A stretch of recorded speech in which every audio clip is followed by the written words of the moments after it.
ada yang berkaitan dengan niat ini turut mendapat dosa walau belum melakukannya bila ia melibatkan individu yang mulia di sisi Allah Taala. Siapakah mereka? Itu adalah keluarga Nabi. Kerana buktinya apa? Dalam ayat yang ke-30 hingga 35 surah Al-Ahzab, Allah menyatakan, ya nisa'an nabi may ya'ti minkunna bi fahishatin mubayyinatin yudha'af laha al-'azab dhi'fain wa kana dhalika 'ala Allah yasira wa may yaqnut minkunna lillahi wa rasulihi wa ta'mal salihan nu'tiha ajraha marratain. Wahai isteri-isteri Nabi, wanita-wanita yang ada dalam hidup Nabi, sesiapa di kalangan kamu yang melakukan fahisyah, perkara-perkara mungkar, perkara menyebabkan kena hukum dari sudut seksual dan sebagainya, maka 2 kali ganda dia kena azab di sisi Allah Taala. Dan perkara itu mudah ke atas Allah. Sesiapa yang taat kepada Allah dan Rasulnya dan beramal saleh, maka kami akan beri kepadanya 2 kali ganda pahala. Berdasarkan ayat ini, kata cucu Nabi yang terkemuka Ali bin Al-Husain radhiyallahu anhum wa ardhahum ajma'in, ayat ini aku mentakwilkannya, aku mentafsirkannya, ia melibatkan semua keturunan Nabi. Masya-Allah. Maka ayuha sayyid wa syarifah yang ada dalam program kita, keluarga-keluarga Nabi yang dimuliakan Allah sekalian, ingat baik-baik pesan ini. Ya, kalian tak sama dengan orang biasa macam kami. Ya, bahawa sesiapa di antara kalian yang melakukan dosa di sisi Allah 2 kali ganda dosanya. Dan siapa yang buat pahala 2 kali pahala di sisi Allah Taala. Maka sebagaimana yang disebut di sini, ada individu yang kita bimbang bila berniat saja melakukan kejahatan, telah ditulis baginya kejahatan itu.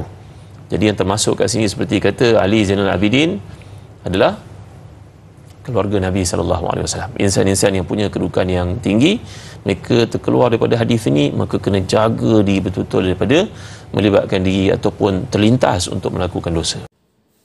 Assalamualaikum warahmatullahi wabarakatuh. Alhamdulillahilladzi anzala ala abdil kitab wa lam yaj'al lahu iwaja. Asyhadu an la ilaha illallah wahdahu la syarika lah wa asyhadu anna Muhammadan abduhu wa rasuluh. Allahumma sholli ala Muhammad wa ali Muhammad. Allahumma sholli ala Muhammad wa ali Muhammad. Sebagaimana ada pertanyaan datangnya dari Pak Mustafa. Pak Mustafa mengatakan, ya Ustaz, tolong ulaskan sebagaimana ceramah yang barusan kita dengar, kelihatannya belum begitu jelas. Tolong Ustaz ulaskan sedikit supaya kami jelas sejelas-jelasnya. Assalamualaikum warahmatullahi wabarakatuh. Waalaikumsalam warahmatullahi wabarakatuh. Ini pertanyaan datang dari Pak Mustafa. Dia minta jelas. Menurut Pak Mustafa, sebagaimana yang barusan kita dengar ceramah tadi, belum begitu jelas tentang istri Nabi. Baiklah, kalau demikian saya akan jelaskan sejelas-jelasnya. Sebagaimana Allah berfirman dalam surah Al-Ahzab ayat 30 yang bunyinya, A'udzu billahi minasyaitonir rajim. Bismillahirrahmanirrahim. Ya nisa'an nabi man ya'ti minkunna bifahishatin mubayyinatin yuda'u lahal azabu dikfain wa kana dzalika 'ala Allahi yasira. Hai istri Nabi, sesiapa di antaramu yang mengerjakan perbuatan keji yang nyata, niscaya akan dilipat gandakan siksaan kepada mereka 2 kali lipat. Dan adalah yang demikian itu mudah bagi Allah. Jadi bagi Allah mudah mendatangkan azab kepada istri Nabi kalau dia melakukan suatu kesalahan. Satu saja kesalahan yang dilakukan oleh istri Nabi, maka ia dilipat gandakan oleh Allah azabnya. Begitulah kerasnya Allah kepada orang yang berdosa. Jadi dengan Allah itu, apabila kita melanggar kesalahan, tetap kita dihukum, walaupun itu istri Nabi pun, bahkan walaupun itu anak Nabi pun. Kalau kita lihat Nabi Nuh, anaknya juga diazab oleh Allah, bahkan anak kandung Nabi Nuh. Begitu. Dan begini juga tentang Nabi. Kenapa istri Nabi begitu kuat diancam oleh Allah? Kerana istri Nabi itu tidak sama dengan wanita yang lain. Kerana dia lama hidup bersama Nabi. Dia lama tinggal bersama Nabi serumah. Dia dengan Nabi itu sering melihat turun naiknya malaikat menyampaikan wahyu kepada Nabi. Dia tahu kerana rumah dia sering dinaik malaikat. Jadi tahu dia sebenarnya tentang Nabi tersebut. Makanya istri Nabi itu wajib mendukung Nabi, wajib taat kepada Allah, taat kepada Rasul. Jadi kalau istri Nabi tidak taat kepada Allah dan tidak taat kepada Rasul, maka azabnya 2 kali lipat dibandingkan wanita yang lain. Jadi kita perlu tahu. Dan berikutnya, istri Nabi itu diperintah Allah supaya menjadi orang takwa, yang patuh, orang yang beramal soleha, orang beramal soleh. Kenapa?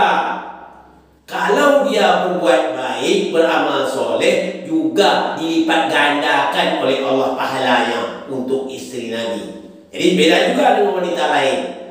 Ya, tapi kalau istri Nabi itu melakukan perbuatan yang baik, dilipat gandakan oleh Allah Subhanahu wa taala. Begitu juga dalam surat apa? Surat Al-Ahzab ayat 32 itu juga, istri Nabi itu kamu sekalian tidak seperti wanita yang lain. Kata Allah, maka janganlah kamu tunduk berbicara sehingga berkeinginanlah orang yang ada penyakit dalam hatinya, dan ucaplah perkataan yang baik. Jadi istri Nabi itu tidak boleh bicara mendayu-dayu, tak boleh istri Nabi. Takut apa? Khawatir nanti ada laki-laki menimbulkan syahwat bagi laki-laki. Tak boleh istri Nabi. Kenapa? Istri Nabi itu ibu bagi orang mukmin. Jadi bagi orang beriman, ya, dia sebagai ibu, Jadi kalau sebagai ibu, bagaimana? Tentu yang namanya ibu sifatnya apa? Sebagai pengayom juga, sebagai contoh yang terbaik seorang ibu. Makanya istri Nabi juga kata Allah tidak sama dengan wanita yang lain. Setelah Nabi wafat, dia tidak boleh menikah dengan siapapun. Jadi istri Nabi itu tak sama wanita lain, menikah juga tak boleh lagi setelah Nabi wafat. Jadi itu yang saya sampaikan kepada Pak Mustafa yang tadi kurang jelas, kerana dia kurang mengatakannya, kurang jelas ya. Tapi yang jelasnya, istri Nabi itu tidak sama dengan wanita yang lain, ya. Kerana istri Nabi itu ibu bagi orang-orang yang beriman. Jadi bagaimana ibu? Bolehkah kita menikahi ibu? Tentu jawab tidak boleh. Begitulah istri Nabi. Jadi istri Nabi itu banyak larangan lagi Allah Subhanahu wa taala, kerana dia termasuk juga orang yang akan seharusnya ya sebagai pembimbing, membantu Nabi dalam untuk membina umat ini seharusnya. Ya, makanya diajar oleh Allah. Kalau dia tidak mau mentaati Allah dan Rasul, maka dilipat gandakan oleh Allah siksaannya. Begitu juga sebaliknya. Kalau dia beramal sesuai apa yang diperintah Allah dan Rasulnya, dilipat ganda juga oleh Allah kebaikannya. Itulah istri Nabi. Jadi untuk berikutnya ada juga pertanyaan dia, Ustaz, apakah istri Nabi ini, ini ada pertanyaan yang lain nih, apakah istri Nabi termasuk Ahlul Bait? Untuk menjawab selanjutnya, apakah istri Nabi termasuk Ahlul Bait Nabi, di minggu hadapan juga saya akan jawab ya. Mudah-mudahan masalah istri Nabi ini bisa kita pahami ya Pak, ya Bapak Mustafa. Mudah-mudahan masalah istri Nabi dapat kita pahami semua.